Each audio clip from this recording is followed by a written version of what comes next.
Every year, the National Urban League releases its highly anticipated report on the state of Black America.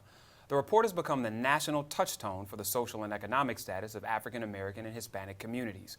Each year, we ask the question, what is the state of Black America? Today, our esteemed panelists will answer that question as it relates to unemployment and discuss solutions and best practices for overcoming the economic disparities in our community. Joining me, Reverend Lennox Yearwood Jr., President and CEO of the Hip Hop Caucus, Sonia Aline, Editorial Director, Black Enterprise, and Ryan Mack, President and CEO, Optimum Capital Management, LLC. Welcome you all and thanks for joining us. Thank you. Sonia, let me start with you. So often, people around the country are saying the president needs to create jobs, Congress needs to create jobs, the store owner down the street needs to create jobs. Whose real responsibility is it to create jobs in America, and are we holding them accountable? Well, it's everybody's responsibility to create jobs. So absolutely, we need to hear from the president. We need to encourage the policymakers to put forth whatever needs to be done for that. We need to have private practice engaged, but it's also up to individuals to be able to create opportunities for ourselves. So it's about finding out where the opportunities are and pursuing that. But everybody's got a role in this, and so the frustration, I think, for everybody is that the conversation is always directed in one way. And the truth of the matter, the simplest answer is it's everybody's responsibility. Well, and with that, Ryan, we've heard over and over again about double-digit unemployment for African Americans. We're at 13.9%, 13.6%, but you have cities like Detroit that are reporting 30% plus unemployment as a result of those who aren't even on the rolls. At what point does this become the need of a political movement? And what does that movement look like that challenges all of those folks that I think Sonia was talking about to be more effective in their job creation strategies? Well, I definitely feel it should be a political movement. I think that if we are writing letters to our legislators, local legislators as well as the president, as well as our senators, our local city assemblymen, telling them what sort of things and initiatives that we want to put in place to create and stimulate job growth throughout our communities. But I couldn't agree with someone more in knowing that we have a responsibility to ourselves to make an economic movement as well. I sit on the board of an organization that's called Rebuild, and we've assisted over 2,000 individuals coming from prison to get them jobs and training, and then over 60% have retained their jobs for over 6 months. How do we do that? Without any sort of funding or any sort of stimulus package. We did that by essentially training them, leading them to the resources that are available in our communities already, and figuring out what skills and trades they already have, putting them in construction, and then figuring out through relationships established throughout our communities, how can we connect them with developers, put their skills to work, and now they have hammers in their hand, and these brothers coming from prison now have jobs. From the multiple fronts, from whether they be from systematic change as well as stimulus change, and figuring out what do you do, what can you do to stimulate job growth for yourself? How can you pick up a hammer and rebuild this community? Well, and Rev, what Ryan is talking about is clear, and it dovetails to what Sonia was also talking about, which is there are local level solutions. Yes. While they may create one job or two jobs, they're creating jobs. What are some of the things as you're traveling around the country that you're seeing that are making sense and working? Well, I agree with what's been said. I would put it more on the policymakers as well, because I do think that from the budgetary concerns, that if you can put more money into infrastructure, building roads, building new schools, and those opportunities, I think that you can also create jobs. And I think that it's a bigger question too, because then also you have to make sure that young people are getting those jobs, make sure they're qualified, make sure they're part of, they're part of certain trade unions or certain skill sets. They have those skill sets. But I definitely think we need to be able to create the environment, and I think that's what's lacking. I think right now, and what does that mean? What does that look like? Yeah, no, that's important, because see, right now there is an environment in certain communities, particularly in urban communities, which I work in, that the environment is not creating that kind of stimulated environment to create jobs. In other words, there are jobs in the community, but they're low paying, or they're jobs that we would consider good jobs, that have a long-term benefit.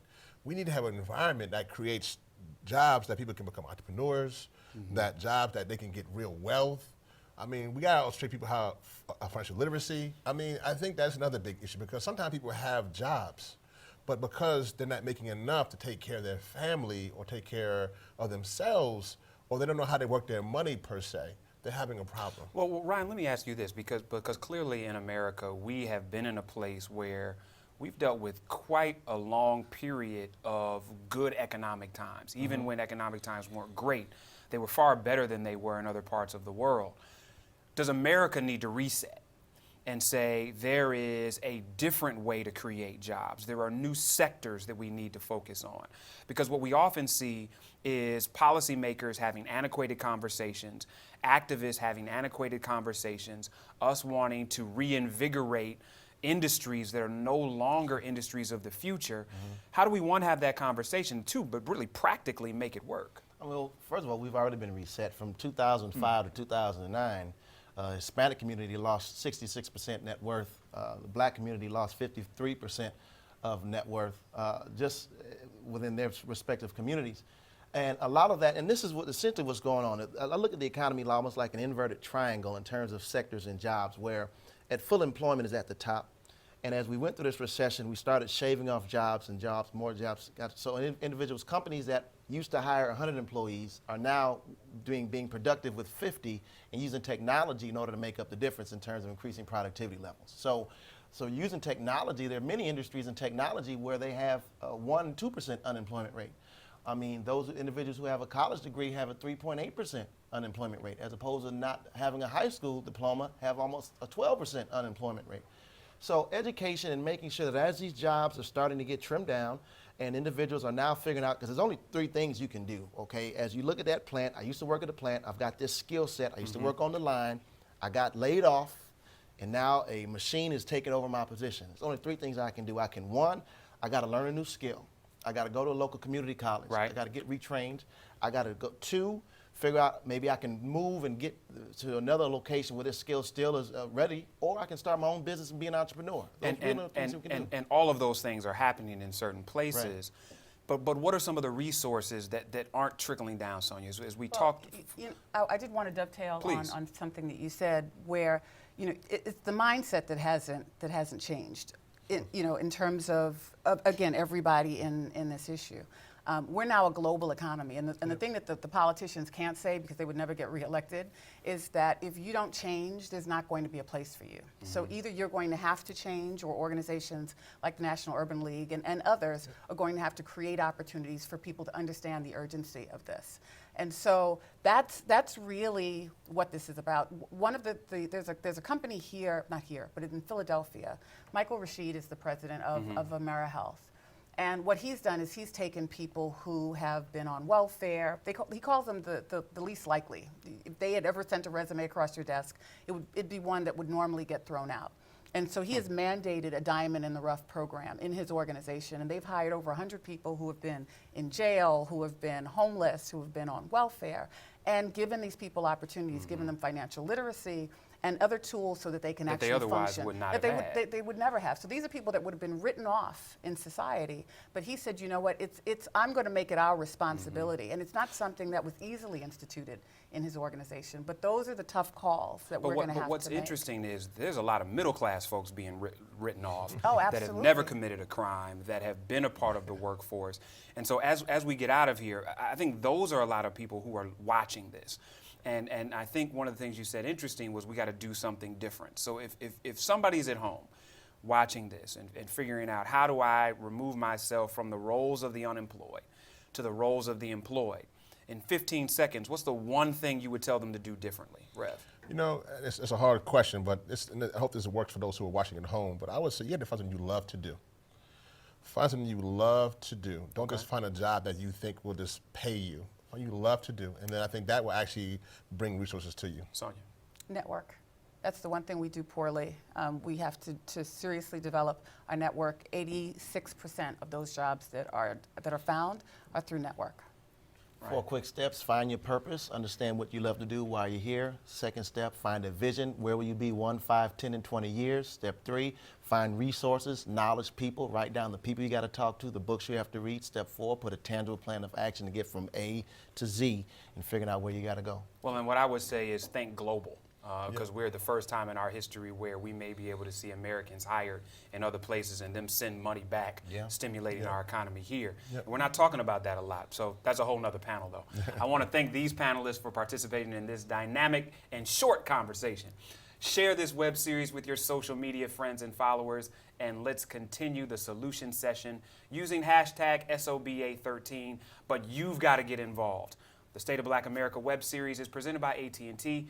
Thank you, at&t, for your continued support of the National Urban League. We also thank Comcast for their production support of the State of Black America web series. Together, we are empowering communities and changing lives. You can join me every Sunday from 5 to 7 on my digital show, The Intersection, at www.bliss, that's BLIS.FM, or follow me on Twitter at Jeff's Nation. For more information on the State of Black America and to purchase the book, visit the National Urban League at nul.org.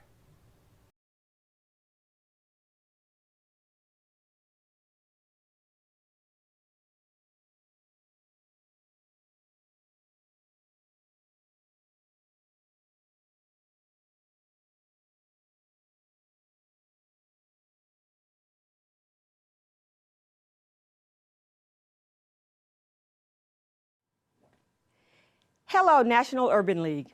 My name is Cynthia Marshall, Senior Vice President for Human Resources for at&t. On behalf of our more than 240,000 employees, we're excited to support, for the third year, the National Urban League's State of Black America report and discussion. Our commitment to diversity is vital to the success of our company. For at&t, an innovative, diverse, and competitive workforce ultimately begins with providing better educational opportunities for everyone. And that is why we remain supportive of the State of Black America's report. I am reminded of Maya Angelou's beautiful statement about all threads in the tapestry being equal in value, no matter what their color. Or the poignant words of Mikhail Gorbachev, that peace is not unity in sameness, but unity in diversity. For at&t, this understanding of diversity's value is one of our bedrock convictions. Our partnership with you underscores our deep commitment to diversity and empowerment. And so today, we salute the National Urban League on another successful, substantive, and thought-provoking report. Job well done, Mark Morial.